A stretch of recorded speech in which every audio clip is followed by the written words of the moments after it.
Hello, I'm Stan Boney.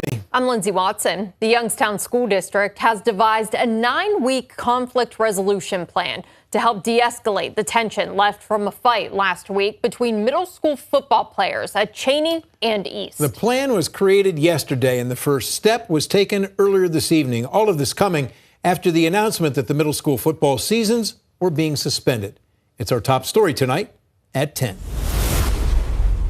Youngstown's Rayan Stadium was quiet this afternoon, unlike a week ago when a fight between players of Cheney and East Middle Schools broke out after a football game. So we had an internal meeting with all the administrators. Nick Cifera, athletic director of the Youngstown City Schools, says the meeting happened yesterday. It lasted an hour and a half. We did a SWOT analysis, so strengths, weaknesses, opportunities, threats. Kind of put some stuff on the big board, kind of talked about what we could be doing better as a team administratively, what could we do better as coaches, what could we do better as adults. And work together on some conflict resolution, some character education. That was Superintendent Jeremy Batchelor on Tuesday, promising that the Youngstown schools would do something to help settle the tension, which parents said remained from the fight.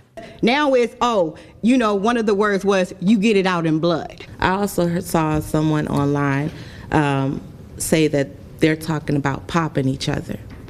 What was devised was a 9-week program where each week the students will gather. The 9 topics will be sports ethics, power of attitude, humility, self-regulation, resilience, scholar-athlete leadership, teamwork, goal setting, and the anatomy of coaching. So we have 9 different adults that we've already reached out to, and again, these are prominent people in the area, and some aren't in the area.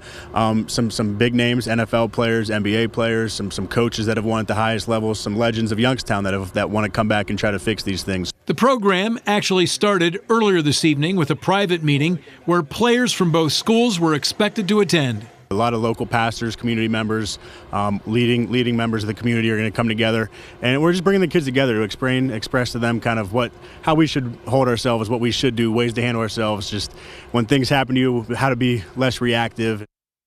Nick Cifera said they're also looking into what to do for the cheerleading squads at Cheney and East. One possibility is letting them cheer for the volleyball games.